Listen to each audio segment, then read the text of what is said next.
Tous les ans, en avril, on commémore le génocide du peuple juif dans les camps de l'Allemagne nazie. Pourquoi au mois d'avril? Parce qu'on a choisi symboliquement la date de la première insurrection des Juifs contre leurs bourreaux, celle du ghetto de Varsovie. L'invasion par Hitler de la Pologne à la fin de l'été 1939 déclenche la Seconde Guerre mondiale. Pour les Juifs polonais, ce sera aussi le début de l'horreur. Le 1er septembre 1939, l'armée allemande envahit la Pologne. 2 jours après, la France et l'Angleterre déclarent la guerre au Troisième Reich. La Seconde Guerre mondiale commence. Dès leur entrée en Pologne, les Allemands prennent les Juifs pour cible. Leur but est de créer une atmosphère de terreur pour obliger les Juifs à fuir. Des unités de SS se complaisent tout particulièrement dans des gestes d'humiliation et de violence gratuites, comme les arrestations arbitraires et les sévices en public qui n'épargnent personne. Partout où passent les SS, pillages, incendies, viols, exécutions sommaires sont légion. En Pologne, il y a un peu plus de 3 millions de Juifs. Dans tout le pays, ils fuient l'avancée des Allemands pour se réfugier dans les grandes villes ou pour rejoindre l'Union soviétique. Sans le savoir, ils font exactement ce qu'avaient prévu Himmler et Heydrich, les 2 nazis responsables des questions juives. La Pologne, écrasée en moins d'1 mois, se trouve même rayée de la carte de l'Europe. En vertu d'un pacte secret entre Hitler et Staline, le pays est partagé entre l'Allemagne et l'Union soviétique. Début 1940, il reste dans la zone allemande 2 millions de Juifs réfugiés dans les grandes villes. Les nazis reconstituent alors les ghettos du Moyen-Âge, un lieu clos où les Juifs sont séparés du reste de la société. À Varsovie, dans le plus grand ghetto de Pologne, 500 000 Juifs seront parqués sur 3 km². La communauté juive de Varsovie, capitale de la Pologne, comptait 350 000 personnes.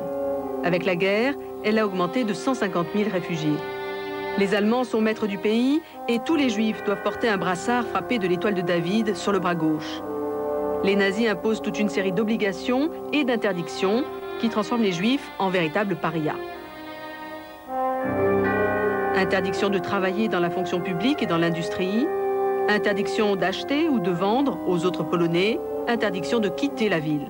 Toute violation de ces règles est frappée de peine de mort, exécutée sur le champ. Octobre 40, les Allemands partagent Varsovie en 3 zones.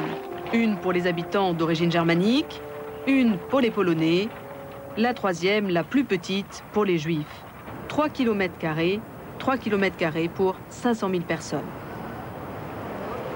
En quelques semaines, les Juifs sont obligés de quitter leur domicile, abandonnant la plupart de leurs biens. Quelques jours plus tard, les Allemands obligent les Juifs à construire un mur autour du ghetto. Seules 22 ouvertures contrôlées par les nazis permettent le passage sur l'extérieur. Les Juifs n'ont plus le droit de sortir sans laissez-passer spécial. Enfermés dans le ghetto, les Juifs de Varsovie sont pris dans un piège mortel. Les nazis réduisent assez rapidement l'approvisionnement en nourriture et en combustible. 150 000 habitants du ghetto vont mourir de faim et de froid. À l'intérieur du ghetto, les habitants privés de toute information en provenance de l'extérieur sont sous la responsabilité des chefs de la communauté juive. Le Judenrat, un semblant de gouvernement, doit résoudre une multitude de problèmes internes. Il sert d'intermédiaire avec les autorités allemandes, exécute ses ordres et établit chaque jour la liste des personnes qui doivent travailler à l'extérieur du ghetto pour un salaire de misère.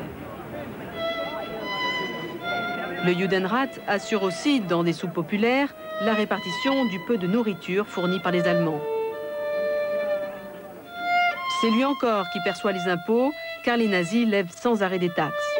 Le Judenrat, totalement soumis aux nazis, possède son administration et sa police, très vite corrompue et redoutée. Dans le ghetto surpeuplé règne la plus grande misère, les conditions de vie sont très dures. Le typhus, la famine et le froid causent 150 000 morts. Malgré ce cauchemar, tout le monde est persuadé que le ghetto est une solution transitoire avant une évacuation massive hors de Pologne. L'espoir est toujours là. Cet espoir, les nazis s'en serviront pour déporter 90% des survivants du ghetto dans le camp d'extermination de Treblinka.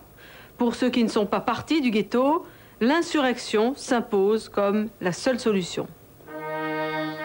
Juillet 42, les Allemands informent le ghetto que tous les habitants seront évacués vers l'Est au rythme de 5 à 7 000 par jour pour y être réinstallés.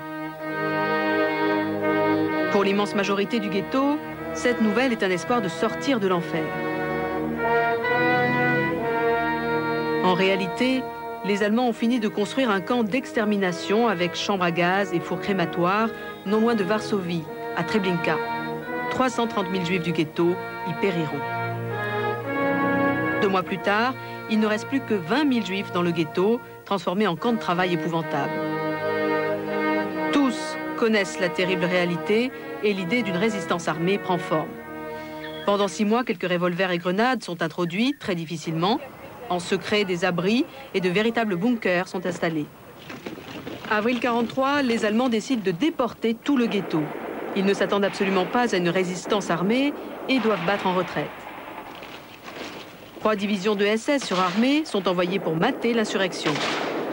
Le ghetto tombera 1 mois plus tard, après une résistance héroïque. Seuls 80 combattants juifs réussirent à s'échapper. Les révoltés du ghetto n'avaient aucune chance, ils le savaient tous. Mais pour eux, l'essentiel était de refuser l'inacceptable, plutôt mourir les armes à la main, en hommes libres. Au revoir et à la semaine prochaine.